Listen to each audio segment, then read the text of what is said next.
안녕하십니까. 자, 책임 근제보험 강의하게 된 오창민 강사입니다. 제가 해야 되는 여러분과 함께 할 과목은 책임보험 그리고 근제보험입니다. 여기서 책임보험이라고 하는 것 아마 강의를 처음 들으시는 분은 잘 이게 감이 잘 안 오실 거예요. 그런데 여기 원래는 배상 책임보험이라고 이해를 해주시면 돼요. 그래서 가령 예를 들어서 갑과 을이 가해자와 피해자의 위치에 놓였어. 을이 횡단보도를 건너가고 있는데 갑이 뛰어가다가 뒤를 쾅 친 거예요. 또는 지하철 역사에서 보면 막 뛰어가는 사람들 많잖아요. 실제로 그렇게 해가지고 옆에서 쿵 쳐가지고 넘어졌어. 그러다 다쳤습니다. 막 뛰어와가지고 이 사람을 쳤어. 그랬을 때 이 사람은 가해자의 위치에 서고 피해자의 위치에 선단 말이에요. 가해자이지만 이 가해자가 피해자한테 손해배상을 해야 될 의무가 생기죠. 그게 일종의 손해배상 청구권이 을한테는 생깁니다.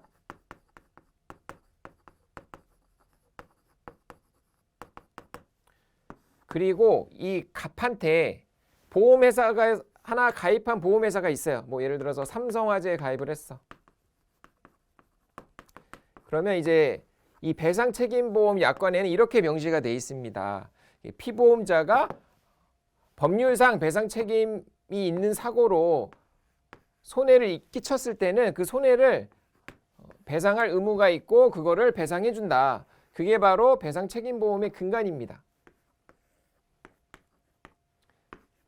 그래서 종류가 굉장히 많아요. 우리가 식당에 가입하는 뭐 영업배상 책임보험이라든지 또는 뭐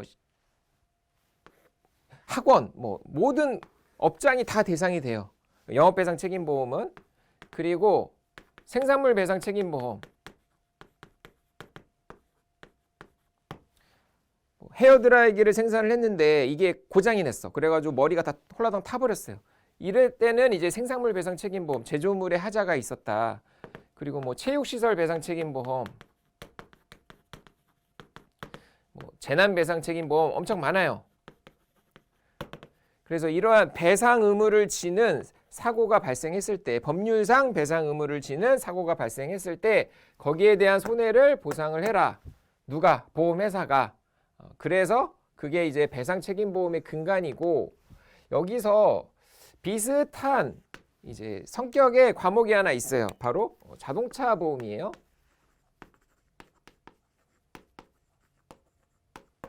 자동차 보험도 비슷해. 자동차를 운행하는 우리 피보험자가, 그래서 피보험자라는 말이 사실 좀 어색하신 분들도 계실 거예요. 계약자라는 얘기보다는 우리는 피보험자라고 얘기를 해요. 왜냐하면 우리 손해보험에서는 잠깐 말씀을 드리면 생명보험에서의 피보험자는 보험에 대한 객체죠, 객체. 내가 아프거나 다치거나 했을 때 보상에 대한 객체가 된단 말이에요. 하지만 우리 손해보험에서는 보험 목적물이 따로 존재를 해요. 그 피보험자가 있고 목적물이 존재를 합니다. 예를 들어서 자동차의 피보험자는 나야. 피보험자는 나도 되고 우리 아들도 되고 우리 와이프도 되고 가족이 될 수도 있어. 이제 그게 바로 이제 친족 피보험자의 개념인데, 그건 이제 자동차 보험만의 특수성이에요. 우리 배상 책임보험은 계약자 피보험자가 딱 정해져 있지만 자동차 보험은 피보험자가 여러 명이 될 수도 있어.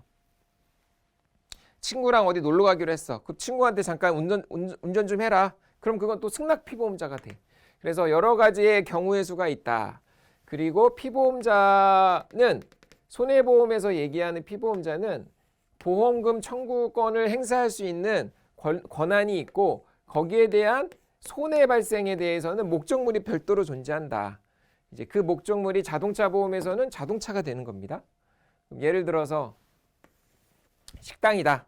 식당에서는 그러면 학원이라고 칠게요. 학원 안에서 공부를 하는데 의자가 갑자기 무너졌어. 그러면 학원의 배상 책임이 있단 말이에요. 그러면 학원의 배상 책임이 가입하는 목적물은 그 학원이에요. 학원의 면적. 보통은 이제 보험 가입 조건이 있습니다. 그래서 그런 학원 같은 경우에는 우리 학원 시설의 면적 그 안에서 발생하는 사고는 배상 의무가 있다라고 해서 목적물을 정의를 해요. 그래서 책임보험의 기본은 법률상 손해배상 책임이 있는 위법한 행위를 했을 때 거기에 대한 배상을 해주는 것이고, 그거에 대한 특수적인 가지치기가 된 게 바로 자동차 보험이다. 성격이 비슷하지만 근간은 같지만 적용하는 법리가 달라지기 때문에 자동차 보험은 하나의 과목으로 떨어져 나온 겁니다. 거기에 있어서 이제 하나의 가지치기가 또 생겼어요. 그게 바로 근제보험이에요. 근제보험은 사용자 책임을 정의를 합니다. 근제보험의 줄임말이 근로자 재해 보상보험입니다. 그래서 우리 사장님이, 내가 어디 알바생으로 취직을 했어. 근데 알바생인데 알바를 하다가 그 사업장에서 천장이 무너져 내렸네, 아니면 뭐 전등이 떨어졌어요. 그래서 제가 머리를 다쳤어. 그거는 누가 책임을 져야 됩니까? 우리 사장님이죠, 사장님. 근로자에 대한 안전을 배려해야 되는 우리 사장님이 책임을 져라. 그래서 이거는 사용자의 책임이에요. 사용자의 책임, 반대말은 피용인입니다. 피용인. 종업원을 얘기하는 거예요.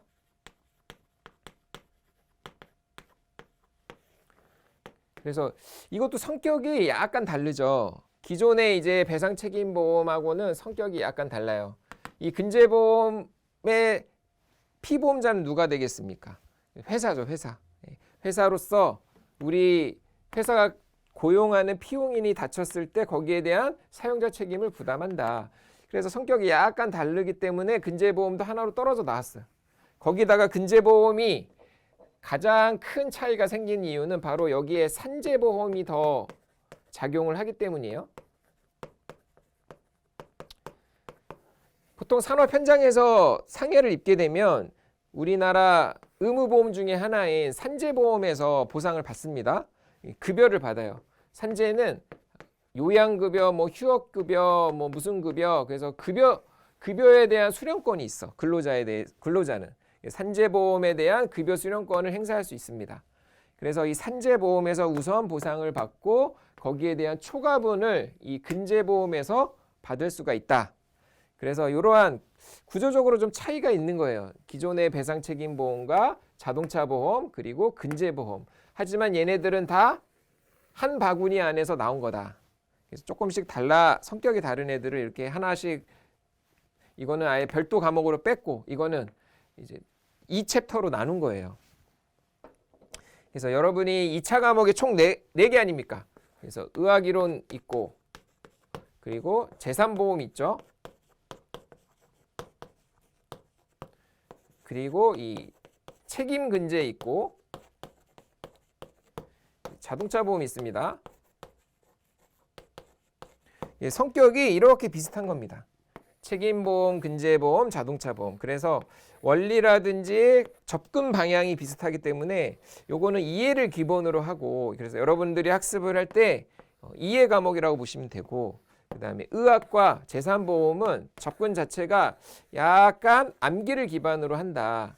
그리고 사람의 신체, 질병, 구조 이런 것들을 의학적인 접근을 하고 거기에 대한 우리 생명상해보험에 적용을 시키잖아요. 그래서 약간 물론 이제 의학은 다 해당이 되지만 접근 자체가 조금 성격이 비슷한 두 과목씩을 분류할 수가 있더라. 그래서 여러분들이 학습을 할 때는 이해 과목을 먼저 시작하는 게 좋다고 저는 권유를 드리고 있습니다. 그리고 요거는 이해가 기반이 되면 나머지 적용하는 거는 쉬워. 어차피 책임 법리가 비슷한 구조이기 때문에 책임보험을 이해하면 자동차 보험도 이해하기 쉽고, 책임보험을 이해하면 근제보험으로도 또 이해하기가 쉽고 서로 연관성이 있어. 하지만 이제 손해액 산출하는 데 있어서는 약간씩 차이가 있어요. 이제 책임보험은 우리가 이제 속가 기준으로 적용을 합니다. 즉 민법 법률상 손해배상을 산정하는 적극적 손해, 소극적 손해, 정신적 손해 뭐 이런 것들을 적용을 하는데, 자동차 보험은 우리 약관상 기준을 적용을 해요. 약관상 지급 기준이라는 게 약간 달라. 그래서 이 손해액을 산출하는 약간의 차이가 있고 여기서는 이제 산재보험을 공제하고 초과액을 구하는 약간의 또 차이가 발생을 합니다. 그래서 앞으로 이제 이번 우리 수강 기간 동안에 책임근제보험을 여러분들과 함께 같이 열심히 한번 학습을 하도록 하겠습니다. 감사합니다.